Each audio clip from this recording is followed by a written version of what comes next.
Hello नमस्कार, मी ज्योती.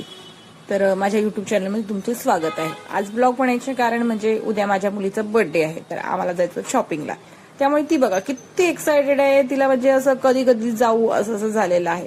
Birthday म्हटलं की आपण सगळेच एक्सायटेड असतो, त्याच्यामुळे काही विषयच नाही. बर्थडेसाठी काय घ्यायचं, शॉपिंग करायची, हे करायचं ते करायचं. तिला तर म्हणजे स्पेशल स्केटिंग घ्यायचं होतं, त्याच्यामुळे तेच ठरवत होतो आम्ही की कुठे जायचं, कुठल्या दुकानात जायचं वगैरे. तर हिचे पप्पा म्हणाले चला तुम्हाला डेक्कन मॉलला घेऊन जातो.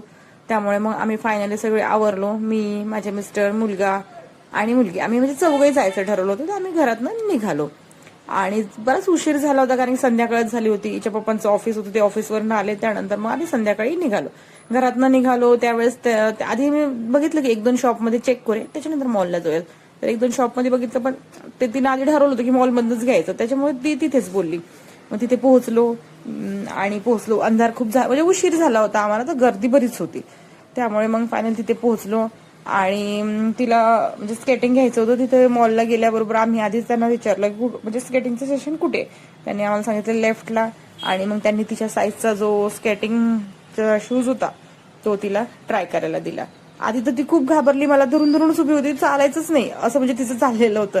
त्यानंतर मग मी म्हटलं चल मी तुला धरते, म्हणजे तू थोडंसं चाल. मग मी थोडा वेळ पकडलं. त्याच्यानंतर तिच्या पप्पानी पण ट्राय करायला दिलं. तिला म्हटलं बघ तुला चालायचं नसेल तर मग मी घेणार नाही. त्याच्यामुळे मग ती म्हणाली हा ठीक आहे मम्मा घ्यायचंय आपल्याला. मग ती हळूहळू स्वतः चालवायला लागली आणि थोड्या वेळाने बघितलं की जरा बऱ्यापैकी चालवायला लागली होती ती. दुसऱ्या मुलांचं बघून म्हणजे की छान चालवत आहेत बा. तर तिला पण म्हणजे आलं की चल मम्मा, पण मला म्हणाली की अजून थोडासा वेळ मला चालवू दे. आणि मग त्यानंतर सेफ्टी किट पण घ्यायची होती, पण तिथे मॉल असल्यामुळे कसं तिथे मला जरा हेवी कॉस्ट वाटत होती 1200 रुपयाला. तर मी त्यांना म्हटलं आपण दुकानात घेऊयात, पण नाही, त्या पप्पा पोगीचं दोघांचं ठरलेलं होतं की इथे. दोघांनी एकमेकांना थंब दाखवले आणि चला इथेच घ्यायचं, आणि फायनली ते घेतलं आणि निघालो.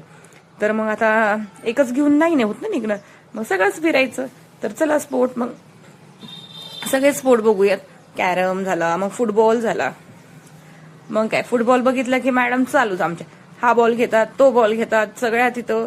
आणि खूप मस्त म्हणजे एन्जॉय करायला लागली ती. पप्पा तिला शिकवायला लागले तिचे की बघ बाळा असं करायचं तसं करायचं. आणि म्हणून मग ती, आणि तिचं बघून म्हणजे मुलगा पप्पांच्या कडेला होता तो, तर त्याला पण खूप म्हणजे उड्या मारायला लागल्या तिथेच, जसं की त्याला पण खूप खेळता येतं. आणि तो त्याच्या पप्पानी मग चल म्हणे तुला पण ट्राय करूयात, आणि येऊन बसला तो. दोघं जण जरा वेळ घेतला त्याने बॉल असा तसा खेळायला लागला, पण कसलं काय त्याला कुठे. त्याच्यामुळे पण त्याने पण एन्जॉय केला. मग आणि मनूला तर हे झालं की ते झालं की ते, तिला म्हणजे तिथून निघायचीच इच्छा होत नव्हती. हा स्पोर्ट झाला की तो स्पोर्ट. पण छान होतं कारण की कसं मुलांना म्हणजे भरपूर छान, आणि ती खेळून म्हणजे खूप एन्जॉय केला तिने त्या दिवशी. खरं म्हटलं तर बर्थडेचा दुसरा दिवस आणि बर्थडे खूप स्पेशल असतो माणसाच्या आयुष्यातला, तसं तिचं तर एकदम सुपर स्पेशल होऊन गेला होता तो. आणि तिथून तिला चल बाबा आता झालंय खेळून, आपल्याला उशीर झालाय, पण कसलं काय तिला तयारच नाही निघायला. बळस कसं तरी तिला बाहेर घेतलं. त्याच्यानंतर कपड्याच्या सेशनला गेलो. तुम्हाला मी आता सांगणार नाहीये आणि दाखवणार पण नाही की कुठला ड्रेस घेतलेला आहे. तिने असे बरेच एक दोन ड्रेस ट्राय केले, आणि त्यानंतर मग आम्ही फायनल ड्रेस केला आणि निघालो घरी जायला. फायनली बर्थडेचा दिवस उजाडला. मग काय सकाळ झाल्यावर तिला बर्थडे विश केलं, तसं तुम्ही रात्री 12लाच विश केलं होतं, पण सकाळी अजून एकदा विश केलं आणि आपली कामं करायला घेतली. सकाळची कामं तर तुम्हाला माहितीच आहे, स्कूल, त्याच्यानंतर टिफिन, हे ते सगळं आवरी बरंच सगळं काम झालं. आणि सकाळ झाली, सकाळचं जेवण, नाश्ता, जेवण सगळं झालं. दुपारचं जेवण झालं मिस्टरांचं. त्यानंतर आम्ही बर्थडेची तयारी करायला घेतली. चला तर सेलिब्रेट करूयात बर्थडे.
तर अशा प्रकारे आम्ही बर्थडे सेलिब्रेट केलेला आहे. आणि चला भेटूयात तर पुढच्या ब्लॉगमध्ये. Bye bye.